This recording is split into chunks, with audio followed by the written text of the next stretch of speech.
Good evening, good afternoon, good morning, wherever you are on the planet, and welcome to Milpark Business School's virtual auditorium where we frequently gather to host trailblazers on contemporary issues of the day. Colleagues, friends, my name is Kobus Oosthuizen, the Dean of Milpark Business School, and I will be your host this evening.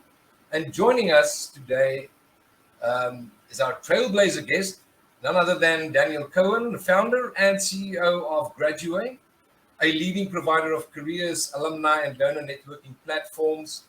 And very important to note, Daniel is a recognized thinker, a writer, speaker, and in 2017 was named as one of LinkedIn's top influencers in education. Daniel, welcome, and thank you very much for affording us the opportunity to gain some insights into your, what I would call trailblazing perspectives on career development, as well as it is espoused in your acclaimed book, The Career Revolution, a design thinking approach to career development in a post-pandemic world. Now, most of us are aware of the growing popularity of design thinking in business and commerce, and maybe some of us have even applied the principles in our organizations. But I, for one, have never fathomed that it could also be applied to career development. But Daniel, you on the other hand have evidently cracked the code, and we thank you for sharing some of those insights with us today. So with that, let's get cracking. But I think just to maybe set the scene for us to get out of the blocks, Daniel, if you wouldn't mind, is just to give us that elevator ride version of who Daniel Cohen is, please.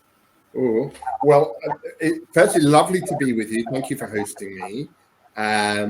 I'm a little intimidated by the trailblazer description. So, but just by introduction, so I'm originally from London.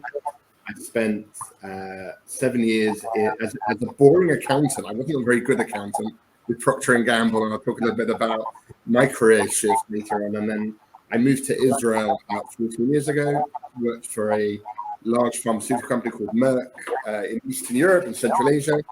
And for the last 10 years, I've been running Graduate, which is a education software company. Basically, we're very privileged to have you as one of our clients. So when you asked me to speak, I definitely was never going to say no.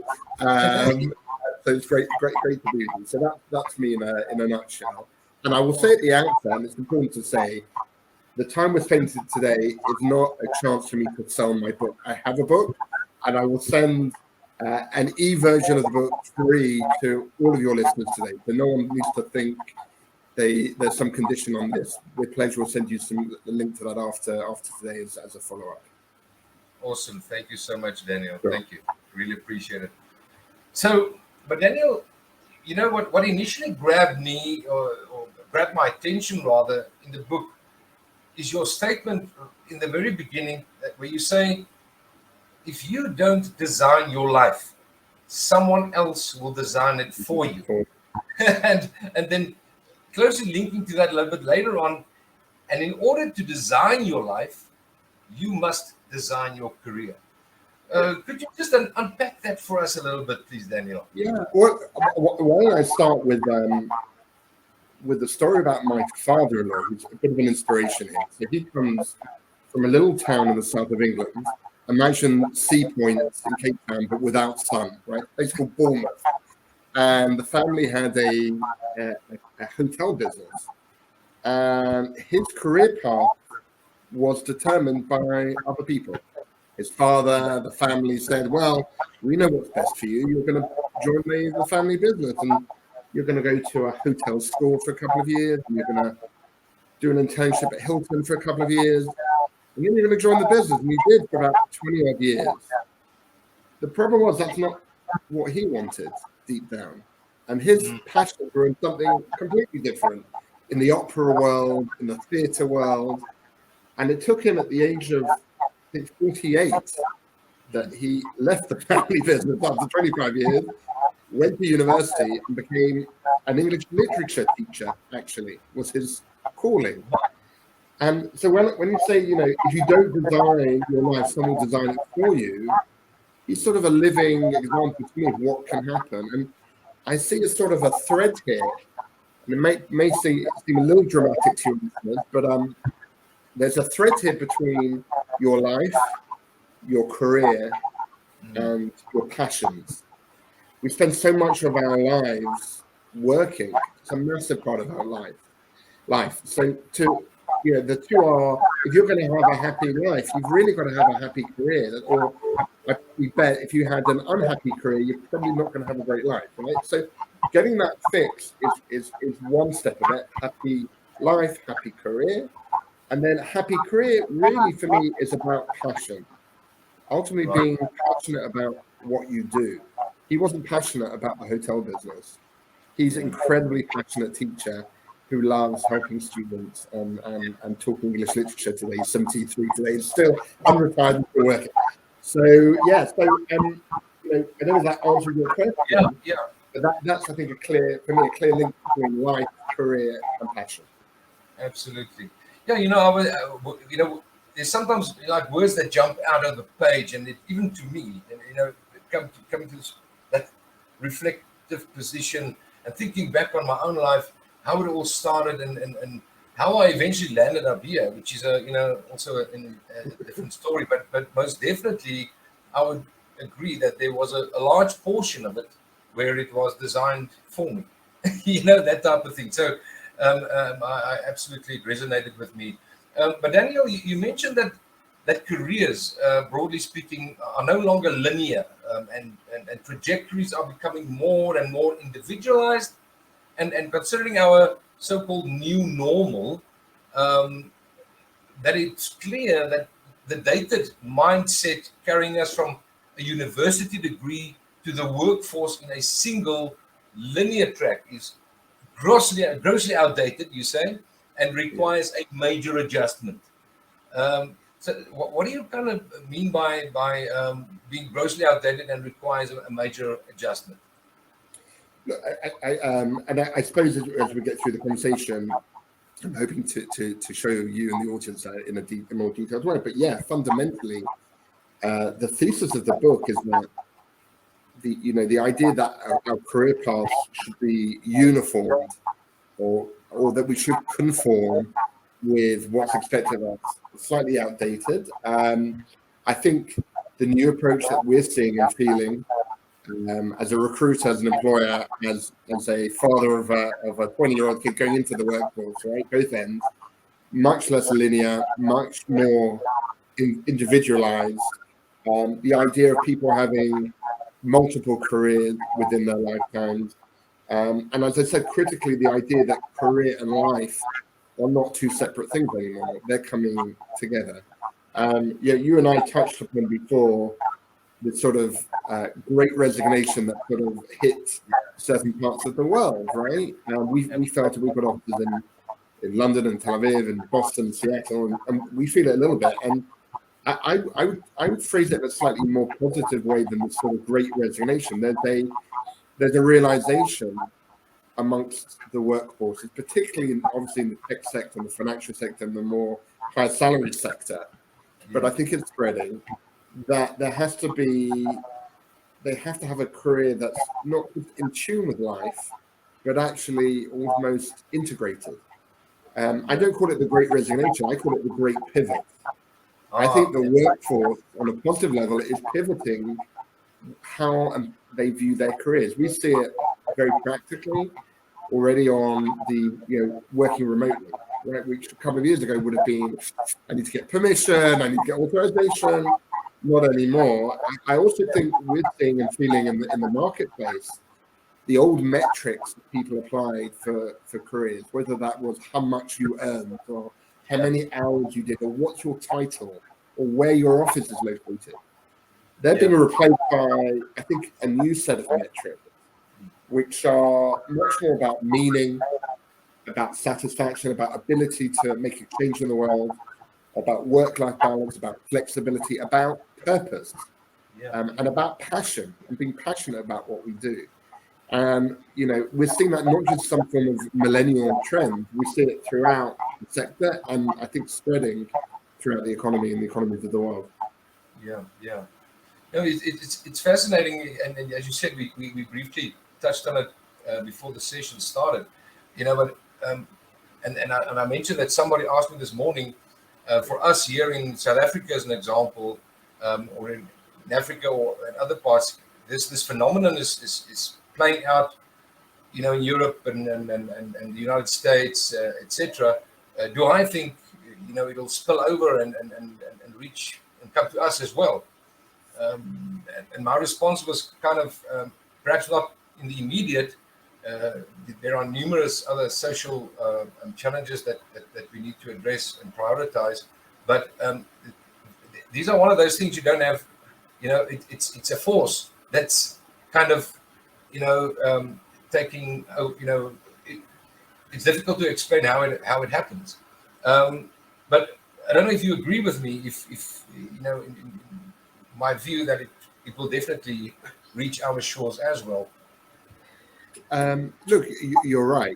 I don't know that, and I live in a bit of a tech bubble, and we think the whole world has to follow tech, and maybe it's not. But I think some of those trends are definitely there. The remote working, for instance, you probably got that already within your institution. People are more likely to be allowed that, and I think we're seeing that on the recruitment front. We need to be offering those new KPIs to attract top talent. Right. Yeah. But in your, and I'm just going back again to this backdrop of the post-pandemic world, and of course, COVID-19's hand in this technologizing the future job seekers. Now, how does design thinking then fit into this whole picture? How did you kind of, I don't want to say you stumbled over it, or what? How did you make that connection? Yeah. So first, I should limit the amount of credit you're giving me. So, there's a lot of work out there already on design thinking, applying to lots of industries, and even in careers, there's a lot of literature. Maybe just to take this for a second, for those that don't know what design thinking is on the call, just take a minute just to define it. And you'll probably define it better than me, but just to keep it very simple, it's a methodology for, primarily in the past, used by product designers to make sure that their product truly met the needs of their consumer or customer. It's a methodology which I think is now we're seeing it in many industries, coming outside from the design to many others. And the way I would start to explain it for those that have never come across design thinking in a big way is to contrast it maybe with engineer thinking, right? Or engineer problem solving. So engineer problem solving is about dealing with lots of information. An engineer's approach to problem solving would be about thinking all the way to the end, up front, knowing exactly where we're headed before we even start. Having a plan in place, knowing up front that there is a solution and it's going to be a perfect solution, and I know it all and can plan for it all up front. Design thinking contrasts with that massively. It basically says, let's build it on the go. We don't know. In fact, we anticipate iterations. We anticipate the fact that we are not going to know. It's much more of an iterative process, and it's based upon continuously questioning and putting really the human at the center of their problem solving in terms of defining the problem. So put it this way, it's a new methodology that's much more, I think, iterative, much more agile, much more innovative. In terms of applying it to careers, as I said, there's a lot of it that started here, and we're seeing some very cool things. So maybe I'll pause for that for a second before I dive a little bit further. Did that answer your question? Yeah. No, indeed. I mean, as I said initially in the beginning, for example, we have a module or a subject on design thinking, but I've never even, it didn't even cross my mind that applying it to career development and so forth. But you also refer to the to problem solve like a designer, and that the only place to go is inwards. But now one wonders, how do you do that practically? In other words, how does one go inward? When you talk about this, the only place to go is inward. I think the inward piece is about getting to the details. So design thinking is really, really suited to many industries, but particularly situations where it's a very complicated problem and where it's very much a human-centric problem. And so when you think about careers, there was a study by Stanford University relatively recently that asked, a poll, what percentage of you really understand what you are passionate about? Right. What is your passion as an individual? And Yeah. 80% could not answer that question because it's complicated. And that's where we get a bit of introspective, you said about me, or looking inwards. Yeah. Applying design thinking to careers is ultimately about really understanding ourselves.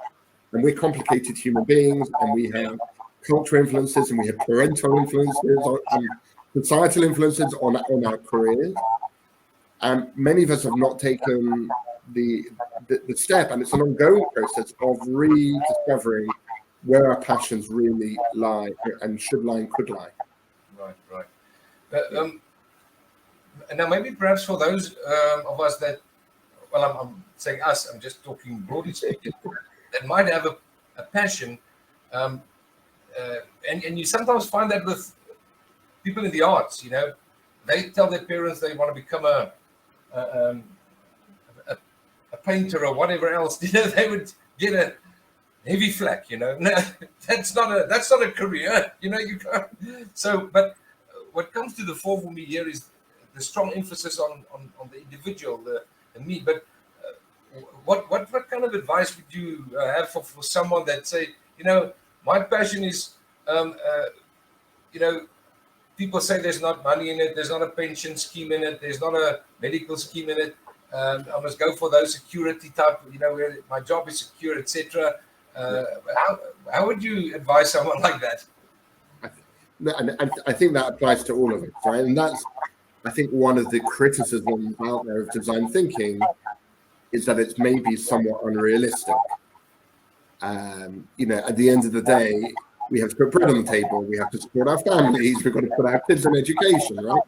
So the question is how to come up with a career life plan, which is ongoing, that can balance that risk. One of the ideas I capture in the book is the idea of an oddity plan, where each individual comes up with 3 core career plans. One is a sort of, let's call it a safe plan, right? Yeah. Deliver on the things that your mother or father-in-law would expect you to deliver for your spouse, right? Like, dribble. Then there's a sort of maybe a backup plan, right? What happens if something goes wrong, right? And then maybe you'll allow yourself a 3rd plan, which is like a blue sky thinking plan, the crazy plan, the mad plan, right? Yeah. And then I think the idea is maybe start to think about amalgamating those 3 plans. And adding and making it iterative, but what we're going to try and do is come up with a plan that on the one hand delivers the safety net, delivers the core basics of life that you need, but still maintains and contains the imagination, the excitement, the passion that is uniquely and individually about you, something that's going to make you ultimately happy in this world. And having a plan that can maybe balance all of that makes it less unrealistic. And it's iterative, right? Things change in our lives, our responsibilities change. And I think that's another part of design thinking. This is not a one plan and let's revisit it in 5 years. This is a ongoing dynamic plan. Yeah.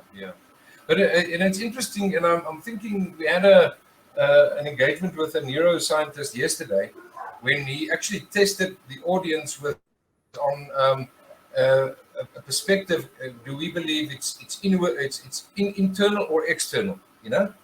And it's fascinating how people view a majority of things that where they are in life as external. And he just in the discussion said how important it is, or how we should turn more of those things, make it internal. It's not okay. I can't control, let's say, like the pandemic, but what can me? How am I? What's my attitude towards it? What can I do amidst all of these? The resilience, the adaptability, etc., etc. But nonetheless, Daniel, you're right that every design starts with a problem. All right. Now, yesterday I was thinking about oftentimes the problem with a problem is that it's the problem is not the problem. That's how. But every problem starts with asking the right questions that will define it. So please just walk us through how to approach asking the right questions and weeding out the right questions from the wrong ones. That type of thing. How would you go about it? Yeah, look, fantastic question. Asking the right question is probably the fundamental in a design thinking approach, particularly for careers. Right. So some of the tips I throw out for asking those questions, right? What are the right questions? What are the wrong questions? Right questions are firstly open-ended. We want to think about it. So if you can just answer it and it's closed, it's already a sign that it's not the right type of design thinking question. I think understanding often what's not said, we call it sort of the subtext of the question, right? What's not being said? What's the body language? What's going on? Can we go deeper than maybe what we can do? If you can Google your question, it's probably not the right question, right? So it's not actual Wikipedia, let's look it up, find out the answer, and away we go, right? And I think being willing to listen to the answers, okay? So you can, if you asking the right questions are questions that you're actually able to hear and listen to the answer, then be willing to adapt and change based upon those answers. Right. So, and again, they're the type of things, but for me, they are all indicative of part of the process. And we'll talk some practical examples in a minute of some ideas that I think I could give your listeners and viewers on the things they can do. But I think those are the types of questions. These are not closed questions. These are very much open questions. And you're going deep. You're going deeper because what we're really trying to understand is you. What makes you tick? What makes you passionate? And how do we build a life and career plan that gives you the best life and the best career that's suited for you? It's all about you. Yeah. Absolutely. Yeah, that's phenomenal. And I know I've got a grin when you mentioned Google because I read the one that intrigued me in that the typical question was ungoogleable. Ungoogleable questions are the best. I love it. So because any answer that can be found online prevents one from turning to the only person that has the most accurate answer for you, and that is you. Yeah. Absolutely.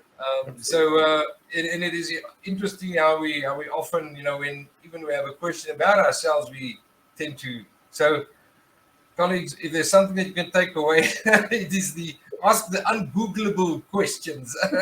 Please give credit to Daniel. He coined the term, right? Yeah. I'm not sure Google did, but yes. So again, getting back to the human-centered side of things, you focus self-paced approach to problem solving, which taps into the abilities we all have, but that's often overlooked by this, call it the more conventional problem-solving practices. Could you perhaps give us an example of how it is often overlooked by the more conventional problem-solving practices? Yeah, look, I could answer it by flipping something on its head, which would maybe demonstrate this, right? Let's take when we're thinking careers, we often think about resumes, okay? The resume is the career tool that we all have, and it's there, and it's almost like a business card to describe you, and we're all very comfortable with the resume. But the resume is pretty boring. Success is pretty boring, as I quote myself here, right? People are less interested in success. So, if we broke that conventional approach and turned it on its head, we'd have a resume that focuses on the problems, that focuses on, I call it a failure resume, to write a resume of everything that's gone wrong. And most critically, what did we learn from it? Okay. Yeah. That failure resume is where we start to turn conventional wisdom on its head. It's not about projecting a typical conventional career plan. This is about understanding you as an individual better. I wonder how I would react to an applicant sending me a failure resume saying, my name's Daniel, and I'm going to show you my 5 biggest failures over the last 10 years professionally, and what I learned, and what I liked, and where my passions are, right? That, I think, I'm not sure it's something you want to share externally, I don't know. But as an internal tool to know yourself, to know that you're growing and that you're learning. And again, what we're trying to do, knowing what you're passionate about, it's not one thing.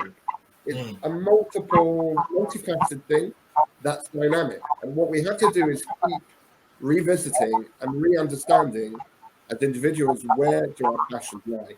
Their passions are things that we don't even know. We have to try things. We have to be open to things. We have to see things. We have to try new things.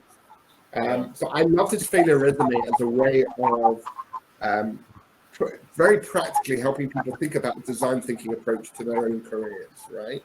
If you wrote it down, what do you learn? And I think what you'd find at the end of writing your failure resume is a clearer view of where your passions lie and where your plan should head. So as I said, you don't know the final outcome. You're sort of going with the wind, but it will start to shape you to go in the right direction. Wow, that's awesome. So that's turning it entirely upon its head. Fantastic. You said break convention. So, and by the way, this is not easy. It's hard. That's hard, right? Owning up and understanding where we fail is something, that our spouses are much better at doing for us than ourselves, right? I know my wife would easily write my failure resume. Here you go. I've got 4 in the cupboard ready for you. So that's where the learning is, right? And it's worth me caveating for those especially who lost their jobs during COVID or had a hard time. That's not a failure. That's not what I'm talking about. Losing your job because there's a horrific pandemic is not a failure. That's just dealing, as we talked about before, with things that happen in life and reacting. The failure resume is where you really learn, right? What can you do differently in the future about yourself? Where do your passions lie? And I think that's where we are as a collective in the world, a significant place, and that's why this resonates so much with me as well. Although I'm at a particular point in my career journey, where how does the saying go? I'm further away from where I was than closer to where I'm going or whatever. But still, the point is having that reflective time, and it provides you with the opportunity to now really dig deep and think about the way forward. But Daniel, you say that design thinkers are notoriously self-reliant. So does that mean applying design thinking to one's own career development and the life design for that matter is an entirely individual journey without sourcing any input whatsoever from anybody else? Look, it sounds controversial, but if we're trying to build a career and life plan for you as an individual, there's only really one judge on whether we're getting that plan right. Okay, I might think, as my father-in-law will go back then, his father thought he wasn't doing it to be nasty. He thought, I'm putting you on the perfect career and life plan. And the individual says, well, no. So I think when it comes to judging what that plan is, where your passions underlying that plan exist, there is only one judge. I think having said that, the ability to learn from yourself can only come by talking and experiencing and conversing with others. So although, yes, you are the judge of what the right plan is, the ability to know what your passions are comes from experimentation and comes from talking and conversing with others. that's where, we talked before about mentoring and where mentoring is going, and you've got worth me plugging your own platform, right? The mbsalum.com as a place to facilitate conversation. And I think the more conversations we can have with people who are more different to us and maybe have a different perspective on us, where we can learn more about new passions that we may have been unaware of, the better. So short, sharp mentoring with lots of different people, having lots of different conversations, I think is another part of design thinking. There's no one mentor for life. I think you're going to have lots of different mentors who can give you lots of different perspectives. But ultimately, the final judge is going to be you as an individual. You are responsible for your own career lifetime. And that's hard, right?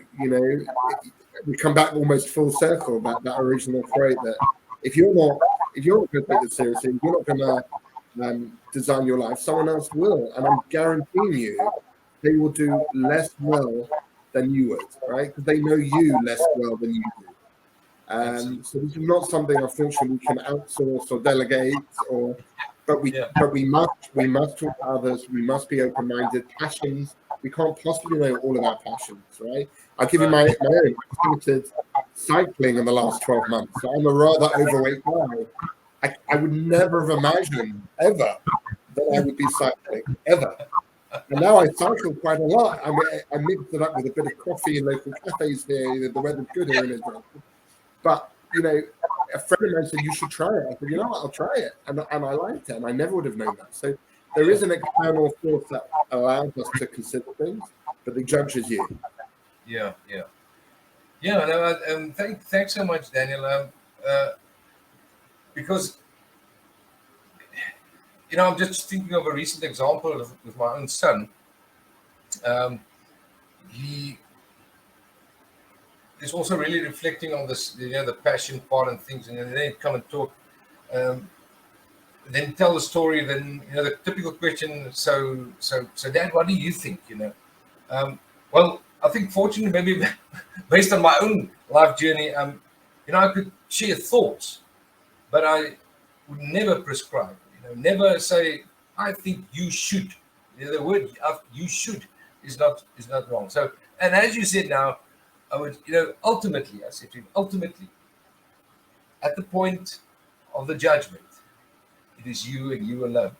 And you must be comfortable in your heart of hearts that it is you that have made that. And by no means implying that it's because of that, or because of him, or because of this or that or the other. So it's fascinating.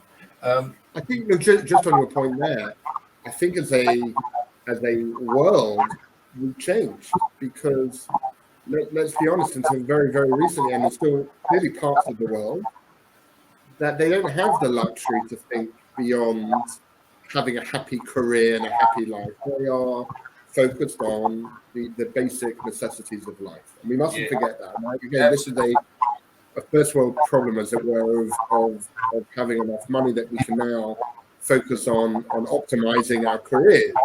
Yeah. But once we hit a certain level and the world's touching that certain level, this is going to become more. And this is a new phenomenon. In the last 5,000 years, we're probably the first generation to be able to start thinking in that way. And I think you're open to your child choosing their pathway, maybe because we're more relaxed about the basics being there, right? That they're probably going to find a way. Yeah. So, you're absolutely right. Yeah. No, thanks for that reminder, that stark reminder. And I'm just thinking of my own beloved country. Where unemployment is right. It's a massive problem. And how do you then advise or guide or someone who is in just, as you said, the basic, where there's a survivalist, it's just about where do I get the next meal, that type of thing. Yeah, let's be honest, and I will be with you. Design thinking for me and the approach to career development is a first world luxury to have the time and the money and the capacity to do that. And please God, slowly but surely, the rest of the economy, the rest of the world, the rest of the population will start to have that luxury as well. Yeah. And yeah, I think in us that have the privilege of pursuing and working out this life plan, that you use the human-centered part, the passion part, the caring part, the making meaning, the purpose. And if those kind of things are real in my career development plan, then Yeah.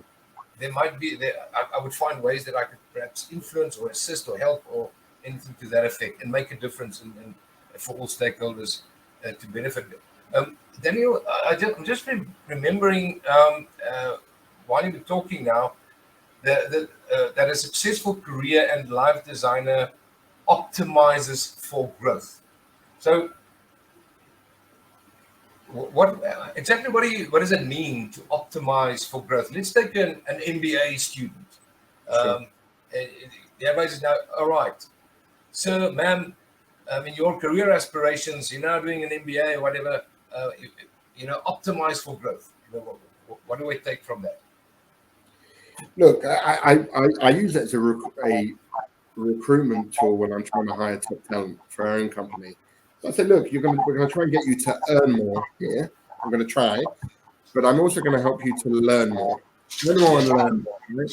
Yeah. And the idea that I think personal growth comes from ultimately from new experiences about pursuing passion. I think if I was doing an MBA today, there may be a change in motivation that we're going to start to see of why people do an MBA. Maybe in the past it was to get on a linear job, flow, that if you do an MBA at a top business school like yours, then you are guaranteed to get a job in a certain linear career path, right? I think what we're starting to see also is it's not just that; it's the breadth of learning. When someone does an MBA, they're getting exposed to many things. I'm a finance professional. I wasn't a very good one, but I'm a qualified accountant. And I imagine, and my father ran an MBA, so I'm pursuing MBAs, but the idea of being exposed to all the different functions. And I'll tell you what I learned, which maybe I would have learned earlier if I'd done an MBA.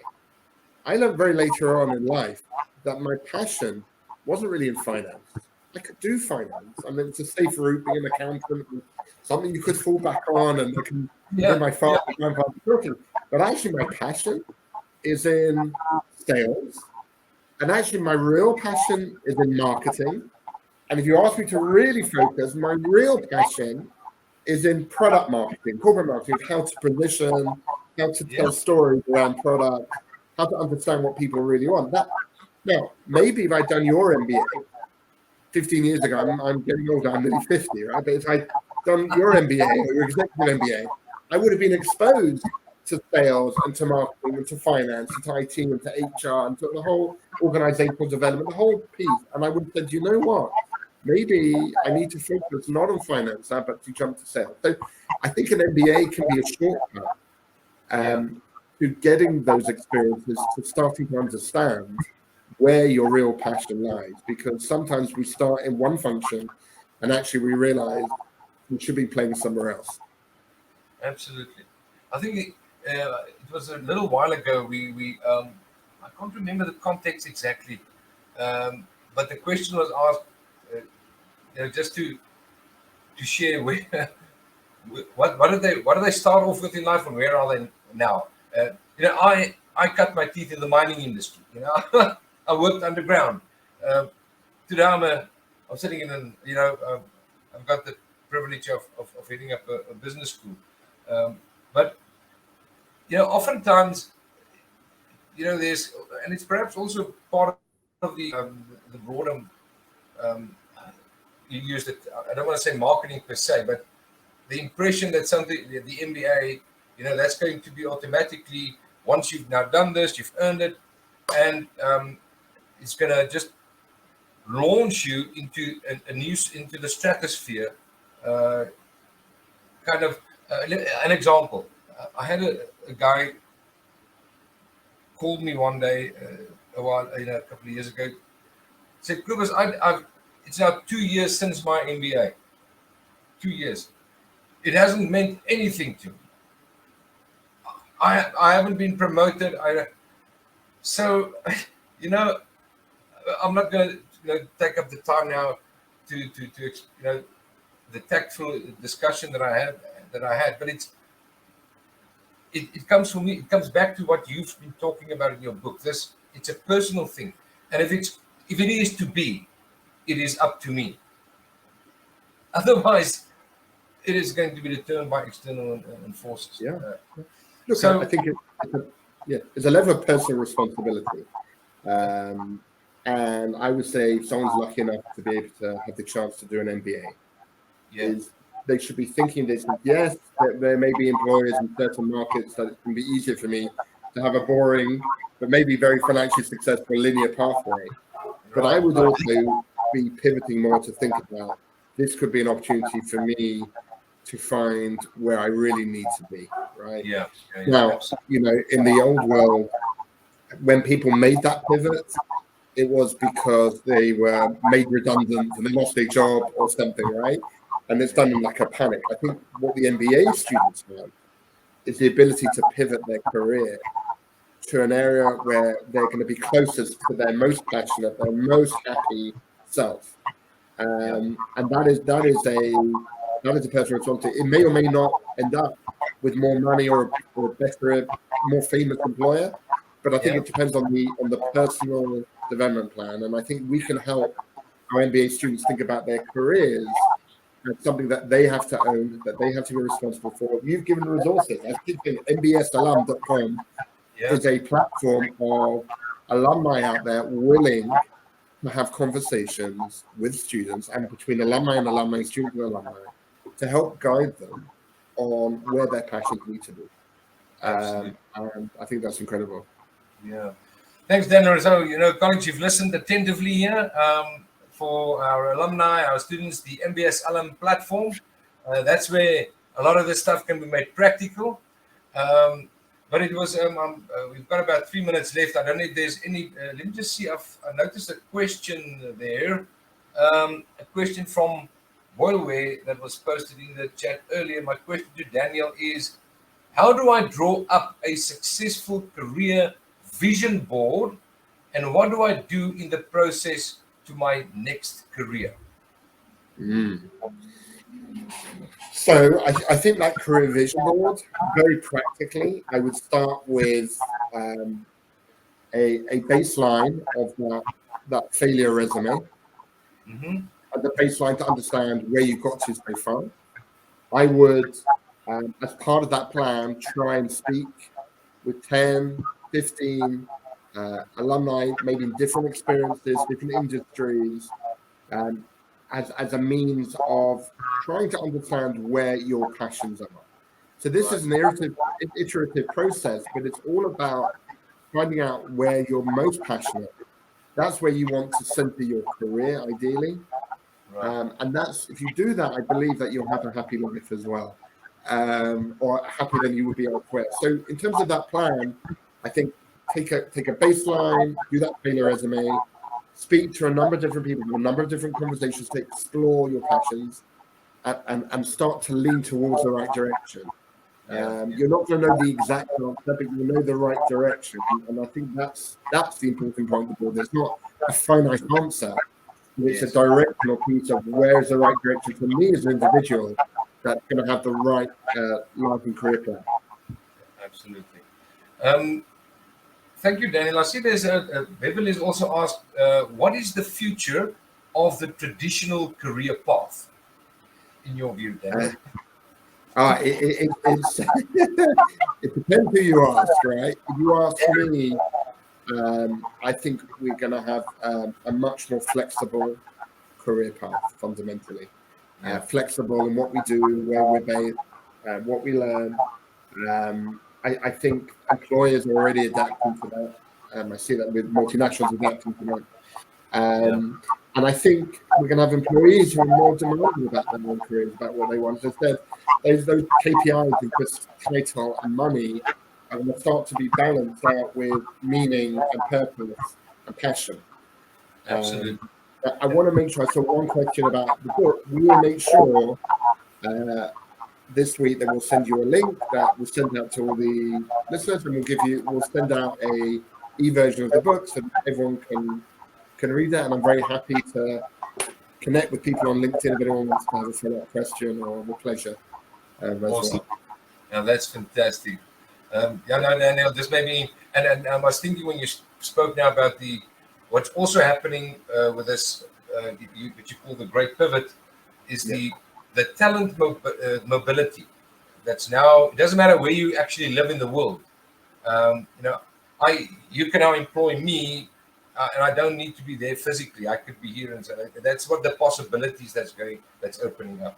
Absolutely. And I think that's going to disproportionately benefit countries like South Africa. Let's call it out, right? You're English speaking, and your salaries are relatively less expensive, let's put it like that, than UK or America or Canada. Yeah.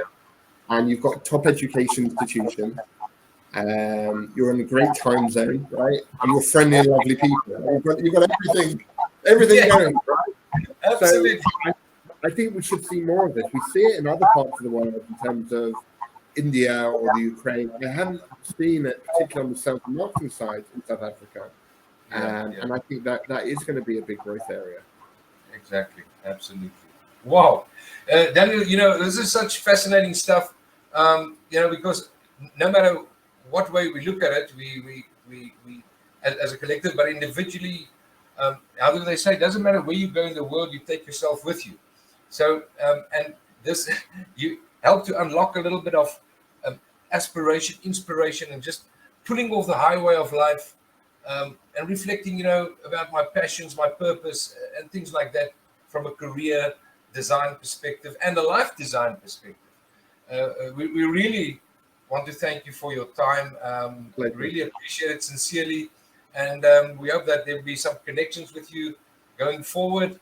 And as noted, colleagues will endeavor to get you the correct, whatever it needs for you to get your hands on one of Daniel's books to also help you. It's a great tool.